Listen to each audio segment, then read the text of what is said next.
meus amigos, como vão? Espero que estejam todos bem. Bom, o nosso bate-papo hoje, o que eu quero propor para vocês é a respeito de um acorde que, assim, particularmente eu gosto bastante, tá? Eu utilizo muito nos meus arranjos, harmonizações, e é bastante utilizado no jazz e na bossa nova também, tá? Porém, tem algumas peculiaridades, tá? Então, eu vou falar de um acorde do ramo dominante, tá? Que tem uma combinação que assim é menos comum do que as usuais, né? Por exemplo, quando nós vemos acordes dominantes, por exemplo, Dó com sétima para preparar para Fá maior. Então, normalmente, como complementos naturais, esse Dó com sétima, via de regra, utiliza a nona e décima terceira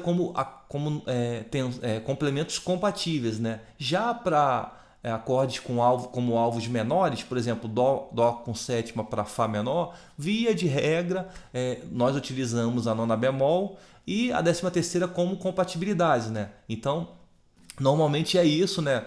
É mais comum que isso acontece. Porém, o acorde que eu vou mostrar para vocês é um acorde onde tem uma combinação de nona bemol, tá? E décima terceira maior, tá? Então é como se fosse um complemento de cada de cada um dos exemplos anteriores, né?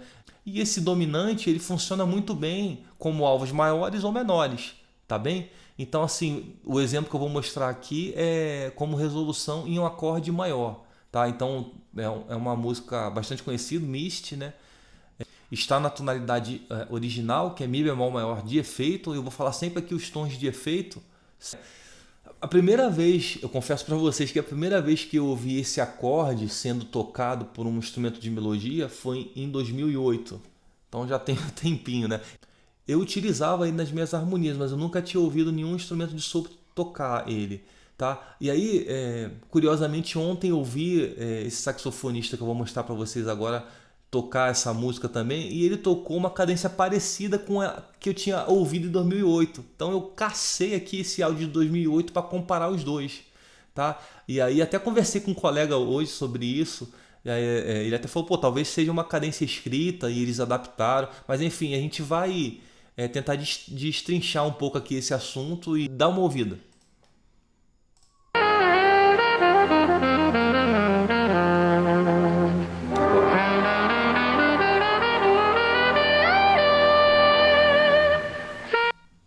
Olha que bacana, ele faz a escala diminuta, né? E aí eu vou só abrir um parêntese rapidamente, né? Dessa escala diminuta. Na verdade, só existe uma escala diminuta, tá? Que é a tom-semitom. A semitom-tom é uma variação dela, né? Por exemplo, se a gente analisar aqui que ele usou, por exemplo, a escala de Ré diminuta, vai. Mas começando pela nota Sol, que é o quarto grau. Então, embora seja do primeiro grau para o segundo, é um tom. Então, de Ré para Mi, um tom. Do segundo para o terceiro, um semitom. Então, de Ré para Fá, um semitom. Tá? De Fá para o quarto grau, para Sol, um tom. Tá? E é da onde ele partiu. De Sol para Lá bemol. Tá? Um semitom, ou seja, é a mesma escala. Tá? Se vocês quiserem, eu posso gravar um vídeo depois para explicar isso com mais calma. Beleza? Então ele usou essa escala diminuta nesse Si7 B9 13, né? Porque é uma das interpretações que esse acorde tem, utilizar essa escala diminuta. Existem outras escalas possíveis, mas no caso ele se baseou nessa escala e fica bem claro o fraseado dele. Eu peguei exatamente esse trecho porque é um trecho bem específico, tá? Para vocês. Mas o que é legal sobre a escala diminuta. Então vamos primeiro falar do acorde diminuto, né? Se for considerado um Ré diminuto, né? O Ré diminuto ele primeiro que pode ser interpretado como 4 acordes diminutos, né? E também como 4 dominantes com a nona menor possível, tá bom? Então o diminuto é um acorde daquele ramo que possui 2 trítonos, né? Então por conta disso ele tem no mínimo 4 resoluções possíveis que esse trítono pode resolver tonalmente falando. Tá bom? Então isso já é por si só bastante informação, né? Mas ainda o que é mais legal nessa escala você pode sobrepor tríades maiores mesmo, a partir dessa escala diminuta. Então, Ré diminuto, você meio tom abaixo tem a tríade de Dó sustenido diminuto, tá? Então, Dó sustenido diminuto. Então, dessa tríade, quando você vai também sobrepondo terças menores, por exemplo, Dó sustenido maior, Mi maior, Sol maior, tá? Então ele também tem esse ciclo. Então, assim como os diminutos são simétricos, acordes simétricos, né, que são encontrados por terças menores com a mesma estrutura intervalar, por exemplo, os acordes maiores que são gerados da escala dele, no caso do Dó sustenido maior, Mi maior, Sol maior, tá? Si bemol, e eles também são simétricos. E aí o que é interessante, harmonicamente falando, aí puxando um pouco para o ramo dos arranjos também, a gente consegue, por exemplo, tocar esse Si bemol 7 B9 13 pensando em Sol maior com baixo em Si bemol. Então dá uma sacada. Isso aqui é um Sol maior, tá? Sol, Si, Ré. Só que eu boto baixo em Si bemol. Então ficaria. Que é praticamente a mesma sonoridade do Si bemol 7 B9 13. Si bemol 7 B9 B13, de novo. E Sol maior com baixo em Si bemol. Beleza? Bem interessante isso, né? Então agora eu vou botar outra versão que eu havia falado para vocês. Deixa eu pegar aqui.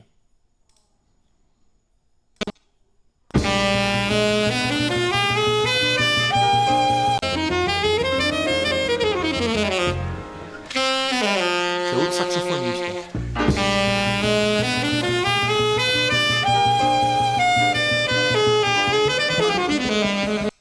Beleza. E aí eu escrevi as notas aqui para analisar, as notas dos dois, pelo menos desse compasso onde toca esse acorde, né? E a semelhança ela é muito grande, tá? A semelhança é muito grande. Realmente eu não sei se é uma cadência que foi escrita para o arranjo, eu acredito até que não. É uma sonoridade que é mais comum para algumas pessoas, né? Que já estuda, já se acostuma, já tem mais o costume, né, dessa escala, dessa sonoridade, desse acorde, tá? Uma outra curiosidade é o segundo exemplo, né? Se a gente for analisar o mesmo acorde, Si bemol com sétima, né? O dominante de Mi bemol maior, o saxofonista número 2 ele arpeja exatamente o acorde de Sol 7 B9, tá? Começando pela sua fundamental. Então Sol, Lá bemol, Si natural, tá? E vai sucessivamente até terminar com a nota Sol, que comparado a Si bemol 7 é 13ª. Tá? Bom, então assim, é um ponto de vista, ainda que seja simples, né? São melodias que são fáceis de ser tocadas, né? Com poucos movimentos, mas tem um resultado sonoro muito bacana, bem agradável. Então sugiro que vocês tentem praticar alguma coisa desse tipo, e vou tentar fazer uma estrutura aqui de saxofones tocando uma tríade e com baixo em Si bemol, tá? Dessa escala, comparada a essa escala diminuta que eu mencionei. E aí tocando a melodia de um desses dois aí.